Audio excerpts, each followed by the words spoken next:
Hello साथियों, मैं BL लूणा मेरे यूट्यूब चैनल स्टडी टाइम में आपका हार्दिक स्वागत करता हूं। पिछली क्लास के अंदर हमने केशव के बारे में देखा। आज इस क्लास के अंदर हम बिहारी के बारे में पढ़ेंगे। ये जो सारी क्लासें हैं वो फर्स्ट ग्रेड के हिसाब से चल रही है, यानी इस प्लेटफॉर्म पर हम संपूर्ण फर्स्ट ग्रेड का कोर्स करेंगे, जिसके अंदर हमारा हिंदी साहित्य का इतिहास चल रहा है। उसके बाद में जो काव्य शास्त्र है, व्याकरण है और जो अन्य रचनाएं वो दे रखी है, यानी सारा कंप्लीट जो फर्स्ट ग्रेड का कोर्स है वो हम करेंगे। तो अगर आप हिंदी से first grade, second grade, TGT, PGT, Navodaya किसी भी की तैयारी कर रहे हो जिसके अंदर आपके हिंदी सब्जेक्ट लगता है, तो आप मेरे चैनल से नियमित जुड़ सकते हो। उसके लिए आपको चैनल को सब्सक्राइब करके रखना है, ताकि मैं जब भी कोई नया वीडियो अपलोड करूं तो उसका नोटिफिकेशन आपको तुरंत मिल सके। वीडियो पसंद आती है तो इसको लाइक करिए, अपने दोस्तों के साथ में भी इसको शेयर कीजिए। किसी भी प्रकार का डाउट, कंफ्यूजन आपको होता है, कोई गलती आपको नजर आती है, तो आप मेरे को निसंकोच कमेंट कर सकते हो। अब बिना समय गंवाए हम बात करते हैं बिहारी की। यानी बिहारी एक रीतिकाल की दृष्टि से महत्वपूर्ण कवि है। तो बिहारी से संबंधित बहुत सारे क्वेश्चन है हमारे एग्जाम में पूछे जाते हैं, तो हम एक एक पॉइंट पर फोकस करेंगे जो एग्जाम की दृष्टि से महत्वपूर्ण है। बात करते हैं बिहारी के जन्म की, तो 1595 ईस्वी में जन्म हुआ था और 1663 ईस्वी में इनकी मृत्यु हुई थी। तो ये जन्म डेट और मृत्यु डेट है, ये मोस्ट है, आपको याद रखनी है। यानी बिहारी की जन्म और मृत्यु के बारे में अक्सर क्वेश्चन पूछते हैं। यानी मैंने कई बार जिक्र कर दिया है कि उन्हीं की जन्म डेट और मृत्यु डेट यहाँ लेने की कोशिश की है, जिसके बारे में अक्सर पूछा जाता है। फालतू का कचरा भर के दिमाग पे लोड नहीं बनाना है। जन्म स्थान की बात करें तो इनका जन्म ग्वालियर में हुआ था।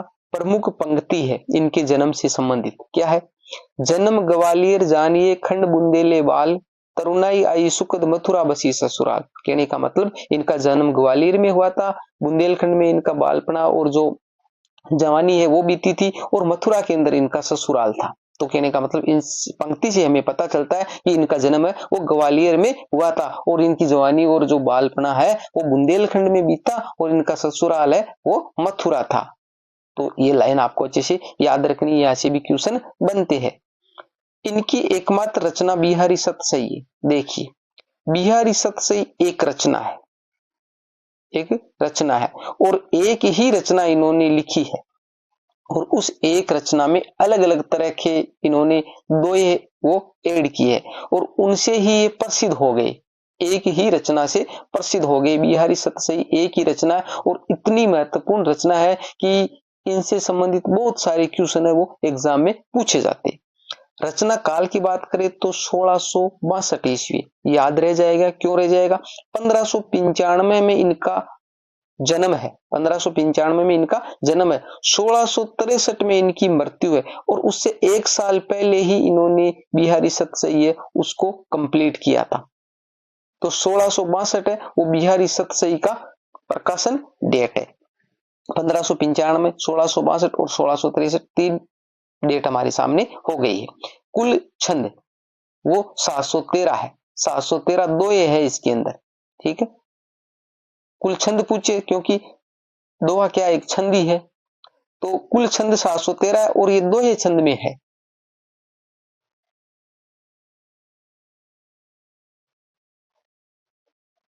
प्रधान भाषा की बात करें तो ब्रज है, यानी बिहारी सतसई है वो ब्रज भाषा में लिखी गई। काव्य और स्वरूप की बात करें तो मुक्तक है। मुक्तक और प्रबंध मैंने आपको बता दिया है कई बार। मुक्तक वो रचना होती है जिनके जो इसमें जैसे 713 दोहे वो किसी एक विषय पे न होकर अलग अलग टॉपिकों पर, अलग अलग विषयों पर है, अलग अलग बिंदुओं पर है।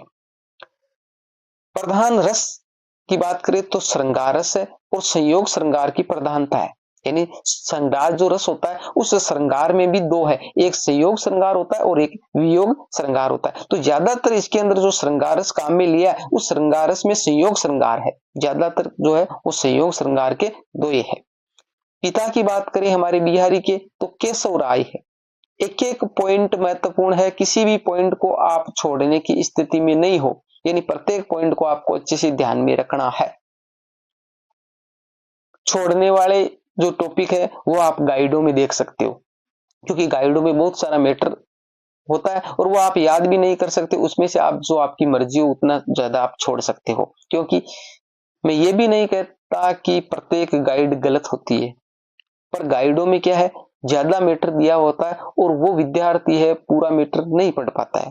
ठीक है, अब जैसे मान लिया जब एग्जाम होगा और उस एग्जाम से जैसे मान लिया मैंने आपको पढ़ाया और 100 पेज है, ठीक है, मायना वो नहीं रखता कि गाइड में से क्वेश्चन नहीं आते, गाइड में से क्वेश्चन आते। अब मैंने जैसे पढ़ाया वो 100 पेज है और गाइड वाले की जैसे मान लिया 500 पेज है, ठीक है, अब वो दावा करते हैं कि जैसे 500 पेज में से उसके जैसे मान लिया 80% आ गए, ठीक है, और मेरे 100 पेज में से भी 80% आ गए, ठीक है, तो अब देखिए बेटर कौन सा, एक तो आपको 100 पेज ही पढ़ने हैं और उस 100 पेज में से भी 80% आ रहा है, और एक 500 पेज पढ़ते और उसमें से 80% आ रहा है, तो 500 पेज पढ़ने में टाइम भी लगेगा, दिमाग पे लोड भी होगा, और आप ये भी नहीं कर पाते हो कि कौन सी चीज छोड़नी है और कौन सी चीज पढ़नी है। अब ज्यादातर कचरा वो दिमाग में सेट हो जाता है कि जो एग्जाम की दृष्टि से महत्वपूर्ण ही नहीं है, और जो एग्जाम की दृष्टि से महत्वपूर्ण है वो पहले से दिमाग पे लोड होता है, वो चीजें हम छोड़ देते हैं क्योंकि वो दिमाग में ऐड ही नहीं हो पाती, आगे से पहले से दिमाग भरा हुआ है। अब इसमें जैसे 100 पेज है तो 100 पेज तो मैं तो फुल कहता हूं कि 100 पेज तो पूरे के पूरे याद करने छोड़ने वाली कोई चीज ही नहीं है, और वो एग्जाम में आएंगे, उनमें से 80% आ जाएंगे। दिक्कत कहाँ है भाई, 500 पेज में से अगर 80% आ रहा है, 100 पेज में से 80% आ रहा है, तो दिक्कत कहाँ है, आप 100 पेज याद कीजिए। ठीक है, चलो ये तो हो गई बात, आगे करते हैं आश्रयदाता की बात। तो आश्रयदाता इनके जयपुर के कच्छावा शासक मिर्जा राजा जय सिंह थे। मिर्जा राजा और जय सिंह में आपको ये कंफ्यूजन नहीं रखना है। अब देखिए मिर्जा राजा और जय सिंह में, मिर्जा राजा जय सिंह है और एक सवाई राजा जय सिंह है, ठीक है, तो इसमें कंफ्यूजन नहीं होगा। मिर्जा राजा पहले हुए थे, मिर्जा राजा पहले हुए थे और सवाई राजा बाद में हुए थे, क्योंकि सवाई की उपाधि इसलिए दी गई थी कि वो जय सिंह थे, तो उन्होंने कहा कि ये जय सिंह है वो उससे भी सवाई है, यानी उससे तेज है, तो इसलिए उनको उपाधि दी गई। अब उपाधि किसने दी थी ये मेरे को थोड़ा कंफ्यूजन है, जहांगीर ने दी थी या शाहजहां ने दी थी, अभी मेरे को थोड़ा कंफ्यूज है उसमें, बाकी इनको उपाधि दी गई थी। तो मिर्जा पहले आएगा और सवाई बाद में आएगा, और वैसे भी आपको ज्यादा दिक्कत करने की जरूरत नहीं है, एम पहले आता है एस बाद में आता है, ठीक है, जो एबीसीडी करते हैं हम तो एम पहले आ जाता है और एस है वो बाद में आता है, तो ऐसे भी आप में कोई कंफ्यूजन नहीं है, मिर्जा पहले आएगा सवाई बाद में आएगा, बहुत बार कंफ्यूजन होता है इसमें। बिहारी को रीतिकाल का प्रतिनिधि कवि माना जाता है, रीतिकाल का प्रतिनिधि कवि माना जाता है बिहारी को, इसलिए भी ये मोस्ट है। बिहारी को निम्न पद पर काली पहाड़ी नामक गांव पुरस्कार में दिया गया था मिर्जा राजा जय सिंह द्वारा, क्योंकि जय सिंह के ये दरबार में रहते थे और जय सिंह ने इनको काली पहाड़ी है वो गांव है वो पुरस्कार में दिया था। किस पंक्ति पे देखिए, पंक्ति है, नहीं पराग नहीं मधुर मधु नहीं विकास इही काल अली कली ही शो बंदे आगे कौन हवाल।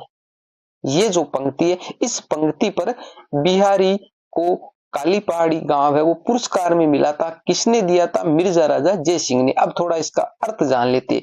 एक बार जो मिर्जा राजा जय सिंह है वो एक नई नवेली दुल्हन है उसको शादी करके लाए थे, और उसको शादी करके लाए थे और उसके प्रेम में इतने पागल हो गए थे कि रात दिन उसके ही चारों ओर लगे हुए रहते थे, और राजकाज जो है उसको छोड़ दिया था, तो चारों ओर अव्यवस्था फैल रही थी। तो बिहारी है उस बिहारी ने एक ये दोहा लिखकर उनको भिजवाया, नहीं पराग नहीं मधुर मधु नहीं विकास यही काल। कहने का मतलब जैसे इन्हें फूल का सहारा लिया है कि एक जो फूल होता है ना उस फूल के अंदर जैसे छोटी सी कली निकलती है, तो अभी ये जवान नहीं हुई है जो आप लेके आए हो जिसे शादी करके, तो ये कह रहा नहीं पराग नहीं मधुर मधु, नहीं तो इसमें भी परागकण है वो खिले पूरी जवानी आई है, और ना ही मधुर मधु ना ही उसमें जो रस होता है एक फूल के अंदर वो रस है, नहीं विकास यही काल, ना इसका अभी तक कोई विकास हुआ है, यानी पूर्ण रूप से ये अभी तक जवान ही नहीं हुई है।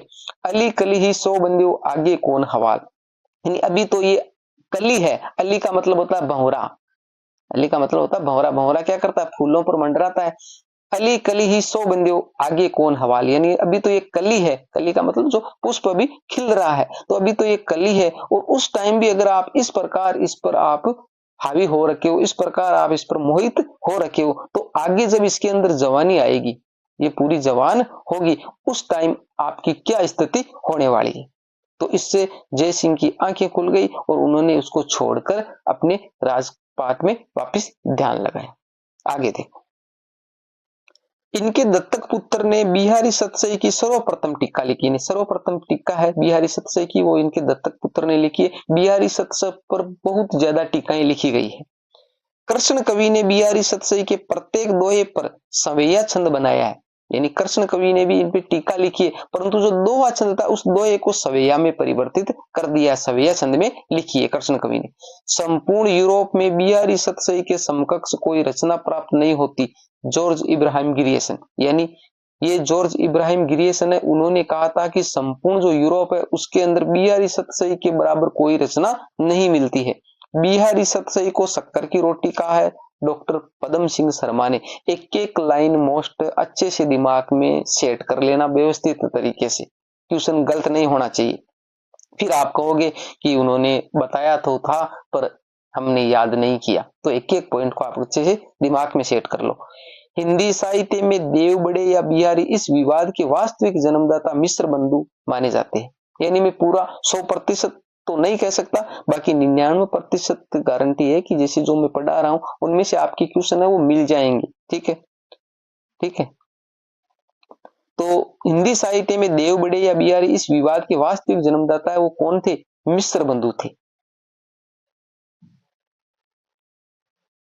यानी एक बार विवाद हो गया था कि देव है वो बड़े हैं या बिहारी बड़े, तो इनका जो वास्तविक जो जन्मदाता थे इस विवाद को पैदा करने वाले वो मिश्र बंधु माने जाते हैं। और मिश्र बंधु 3 भाई है। मिश्र बंधुओं को हमने अच्छे से पढ़ लिया है। रसिकों के हृदय का घर बिहारी सतसई को कहा आचार्य हजारी प्रसाद द्विवेदी। तो इसमें कंफ्यूज नहीं होना, हृदय हजारी, हृदय हजारी, तो रसिकों का हृदय है हजारी, तो हजारी प्रसाद द्विवेदी ने कहा है। सूरदास की राधा मूक है पर बिहारी की राधा वाचाल है। मूक का मतलब होता है कम बोलने वाला और वाचाल का मतलब होता है ज्यादा बोलने वाला।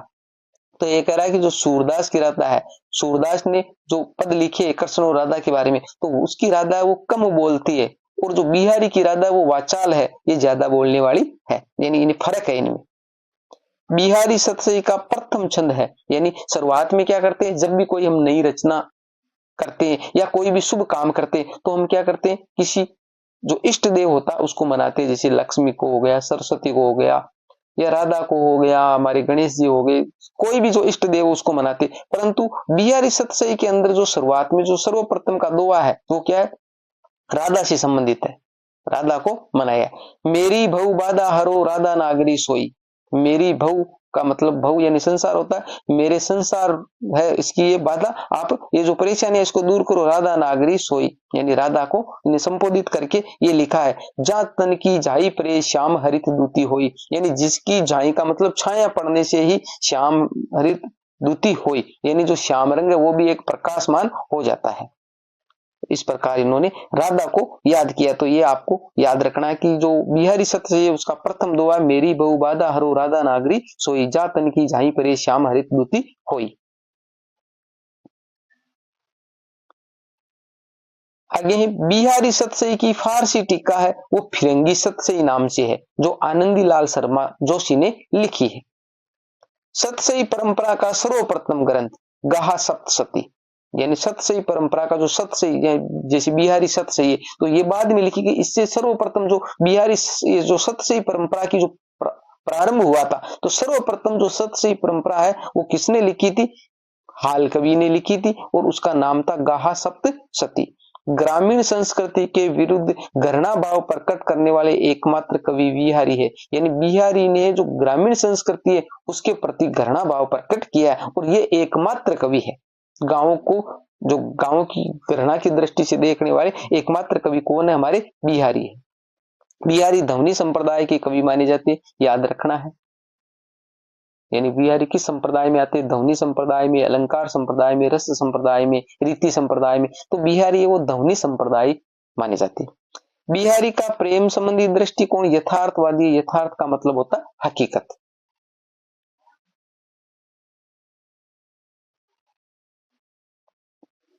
बिहारी सतसई की प्रमुख टीकाएं जो लिखी गई, एक लाल चंद्रिका जो लल्लू लाल जी ने लिखी, लाल चंद्रिका लल्लू लाल नाम याद रह जाएगा। और बिहारी रत्नाकर वो जगन्नाथ दास रत्नाकर ने लिखी है, मोस्ट रचना है, हमारे सिलेबस में भी है। बिहारी रत्नाकर जो जगन्नाथ दास रत्नाकर ने लिखी है।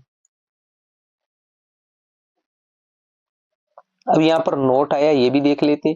किसी भी रचना के नाम में भूषण जैसे भाषा भूषण, आभरण, ललित जैसे ललाम हम बोलते, नाम दिखाई दे तो उसकी विषय वस्तु अलंकार होती है। ये नोट मैंने यहाँ पर लिखा है कि आपको अगर एग्जाम में आ जाए, जैसे पूछ लिया भाषा भूषण की विषय वस्तु है, तो उसमें आ गया अलंकार, छंद, रस। तो भूषण जहां पे भी नाम आए तो उसकी विषय वस्तु अलंकार ही होता है। भूषण का मतलब अलंकार ही होता है। आभरण कहीं पे भी नाम आ जाए तो उसकी भी विषय वस्तु क्या होता है, अलंकार ही होता है। और ललित का नाम आ जाए कहां पर भी तो उसकी विषय वस्तु भी क्या होता है, अलंकार ही होता है। तो ये आपको अच्छे से याद रखना, भूषण, आभरण और ललित। विषय वस्तु इसकी जो बिहारी सत से उसकी विषय वस्तु है श्रृंगार है, उसमें श्रृंगार संबंधित दोहे है, भक्ति संबंधित दोहे और नीति संबंधित दोहे। तो इनकी जो त्रिवेणी है, इन तीन चीजें मिली हुई है, ये आचार्य शुक्ल का मानना है। आचार्य रामचंद्र शुक्ल ने कहा है कि जो बिहारी सत है उसमें श्रृंगार, भक्ति व नीति की त्रिवेणी है। विशेषता भाषा की समास शक्ति व कल्पना की समाहार शक्ति, यानी जो भाषा की समास शक्ति, समासों का प्रयोग किया गया, और कल्पना की समाहार शक्ति यानी कल्पना से गढ़ी गई रचना है बिहारी सत से। आगे देखो, ये दो है क्या, ये तो रस की छोटी छोटी पिचकारियां हैं। आचार्य शुक्ल यानी बिहारी सत्सई का जो दोहा है, एक एक दोहा है, वो इतना महत्वपूर्ण है। उसको देखकर आचार्य रामचंद्र शुक्ल ने कहा है कि ये दोहे क्या, ये तो रस की छोटी छोटी पिचकारियां हैं। सतसैया के दोहरे जो नावक के तीर, देखने में छोटे लगे घाव करे गंभीर। आचार्य महावीर प्रसाद द्विवेदी ने कहा है, सतसैया के दोहरे जो नावक के तीर, नावक का मतलब शिकारी होता है। नावक का मतलब क्या होता है, शिकारी। सतसैया के दोहरे यानी सतसैया के दोये है, जो बिहारी सतसई के दोये है, जो नावक के तीर, वो नावक यानी शिकारी के जो तीर होता है उस प्रकार के है। देखने में छोटे लगे घाव करे गंभीर, यानी देखने में तो छोटा सा लगता है, 2 लाइन का होता है दोहा, एक लाइन ऊपर होती है और एक लाइन नीचे होती है, 24 मात्राएं होती है, परंतु देखने में छोटा लगता है वो, पर वो उसका जो मार्मिक जो अर्थ है, उसका गहराई में जाते तो अर्थ बहुत ही गंभीर निकलता है। यह मानना है आचार्य महावीर प्रसाद द्विवेदी का। तो आचार्य रामचंद्र शुक्ल ने कहा कि छोटी छोटी पिचकारियां हैं, और आचार्य महावीर प्रसाद द्विवेदी ने कहा है कि ये नावक के तीर है। आगे बिहारी सतसई से संबंधित प्रमुख पंक्तियां, यानी अक्सर एग्जाम में पूछते हैं बिहारी सतसई से संबंधित जो प्रमुख पंक्ति है। ज्यो ज्यो बूढ़े श्याम रंग त्यों त्यों उजलू होई। क्लास ज्यादा लंबी हो जाएगी, मैं बारीकी में इनका थोड़ा थोड़ा आपको अर्थ बता देता हूँ। इसमें विरोधाभास अलंकार है, ज्यो ज्यो बूढ़े श्याम रंग त्यों त्यों उजलू होई, यानी ये कह रहा है कि जैसे जैसे हम जो श्याम यानी जो काला रंग होता है उसमें डूबते हैं और वैसे वैसे उजलू हो जाते। तो इन्होंने ज्ञान के बारे में कहा है, यानी विरोधाभास, यानी जहां पर विरोध लगता है। विरोध क्यों लगता है कि ये कह रहा है कि जो जो बूढ़े श्याम रंग त्यों त्यों उजलू हो, यानी ये कह रहा है कि जैसे जैसे हम काले रंग में डूबते हैं, श्याम रंग में डूबते और वैसे वैसे हम गोरे हो जाते। तो आपको भी पता है कि जब काले रंग में डूबेंगे तो गोरे कैसे होंगे, परंतु श्याम रंग का मतलब भगवान माना गया है। यानी ये कह रहा है कि भगवान की भक्ति है ना, उसमें जब हम डूबते हैं तो हमारा जो ज्ञान है वो निखरने लगता है, अज्ञान है उसका अंधेरा है, वो काला अंधेरा है वो समाप्त होने लगता है। इस प्रकार है। बतरस लालच लाल की मुरली धरी लुकाई, सोहे करे भोनी हंसे दिन कहे नटी जाए। यमक अलंकार। बतरस लालच लाल की, यहाँ देखो लाल आया, यहाँ पर लाल आया, ऐसे जो शब्द आते, जब हम दोहे अलंकार छंद जो सारे पढ़ेंगे, तो जो अलंकारों को पढ़ेंगे तो उस अलंकार के टाइम आपको छंद है, अलंकार है, रस है, अच्छे से समझा देंगे। यहाँ पर इसका थोड़ा मोटा मोटी देख लेते हैं। अब यमक अलंकार है जहां पर इसे 2 शब्द आए, जैसे लाल आया, लाल आया, तो ये लालच है और ये लाल है, तो इन अलग अलग अर्थ, लालच का अलग अर्थ है और लाल का अलग अर्थ है, तो दोनों लाल लाल है फिर भी इनका अर्थ अलग निकल रहा है, वहां पर यमक अलंकार होता है। अब ये एक गोपी के बारे में है ये बात। क्या बात है, बतरस लालच लाल की मुरली दरी लुकाए, सोए करे भोनी हंसे देन कहे नटी जाए, यानी उन्होंने जो भगवान कृष्ण है उसकी मुरली को छुपा लिया है। लुकाए का मतलब होता है छुपाना, आप क्या लुका लियो, तो लुकाने का मतलब होता है छुपाना, तो उन्होंने छुपा तो लिया है, अब उनको शर्म आ रही है, वापिस ये सोच रही है कि हमने चोरी कर ली, अब दे या वापिस नहीं दे, तो सोए करे बोनी हंसे देन कहीं नटिया, यानी कभी तो हंसती है, कभी तो मन करता है दे दे, कभी मन करता है नहीं दे, तो उनके चेहरे पे एक स्माइल सी आई हुई है। ये है अन बूढ़े बूढ़े तिरे जे बूढ़े सब अंग विरोधाभास। ये कह रहा है कि वही जो श्याम रंग वाली सी बात है कि जो भी जो डूबे वो तिर गए, अब डूब गए वो क्या तिरे, भाई डूब जाता है वो तो क्या, तेरे जो तिरता है वही तो तैर कर आता है, परंतु इसका विरोधाभास अलंकार, विरोध लग रहा है पर विरोध है नहीं। ये कह रहा है अन बूढ़े बूढ़े तिरे, यानी जो डूबे नहीं उनको क्या पता, जो डूब गए तो किसमें डूब गए, जो भगवान की भक्ति में डूब गए, भगवान के ज्ञान में डूब गए वो तो तिर गए, और जो नहीं डूबे वो डूब गए। तो अब जो नहीं डूबे तो कहना भगवान की भक्ति में नहीं डूबे, इसलिए वो इस संसार रूपी जो जाल था उसमें डूब गए। तो ये इसका अर्थ निकल रहा है। नहीं पराग नहीं मधुर मधु, नहीं विकास ही काल, अली कली सो बंदे आगे कौन हवाल, अन्योक्ति अलंकार है और इसके बारे में मैंने आपको अच्छे से बता दिया है। 5 नंबर, स्वार्थु सुकृतु न श्रम वृथा, देखी विहंग विचारी, बाज पराए पानी परे तू पंछी न मारी, अन्योक्ति अलंकार। ये किसके बारे में कहा है, जो जय सिंह है और जो शिवाजी है वहां का एक प्रसंग है ये, कि जो जय सिंह है वो हमारे इधर के राजा थे, परंतु ये मुगल दरबार में रहते थे, तो मुगलों के कहने पर ये चलते थे। तो इन्होंने जो शिवाजी से जो लड़ाइयां की और की, तो इनको समझाने के लिए इन्होंने कहा था कि जो स्वार्थु सुकृतु ने श्रम वृथा, देखी विग विचारी, बाज पराए पानी परे तू पंछी न मारी, यानी एक बाज पक्षी होता है, तो वो बाज है, इसको जो भी कोई पालतू बनाता है तो वो पालतू बनाकर उस बाज से कहता है कि तू जाकर पक्षियों को मार, तो वो पक्षी को पकड़ता है, परंतु उन्हें ये पता नहीं है कि बाज है वो उन्हीं पक्षियों को मार रहा है जो उनकी कैटेगरी के, उनकी जाति के है। भाई बाज ही एक पक्षी है और जो पक्षी है दूसरे पक्षियों को मार रहा है दूसरे के कहने पे, तो ऐसा ही जय सिंह आप कर रहे हो। क्यों कर रहे हो, क्योंकि जो शिवाजी है वो और आप है वो एक ही कैटेगरी के, आप राजा लोग हो, और आप मुगलों के कहने पर जो आपस में जो वेर वेमनसी बना रखी है, आपस में जो लड़ते हो, ये गलत बात है। ये ठीक है। तो ये हमने बिहारी के बारे में अच्छे से पढ़ लिया है। बिहारी से संबंधित जितने भी पॉइंट बनते थे एग्जाम की दृष्टि से उनको हमने अच्छे से देख लिया है। ठीक है। इसमें किसी भी प्रकार को आपको डाउट कंफ्यूजन लगता है तो आप मेरे को कमेंट कर सकते हो। अभी तक आपने चैनल को सब्सक्राइब नहीं किया तो सब्सक्राइब जरूर कर ले। मिलते हैं अगली वीडियो में, तब तक के लिए जय भीम जय भारत। और अगली वीडियो में हम भूषण कवि के बारे में देखेंगे।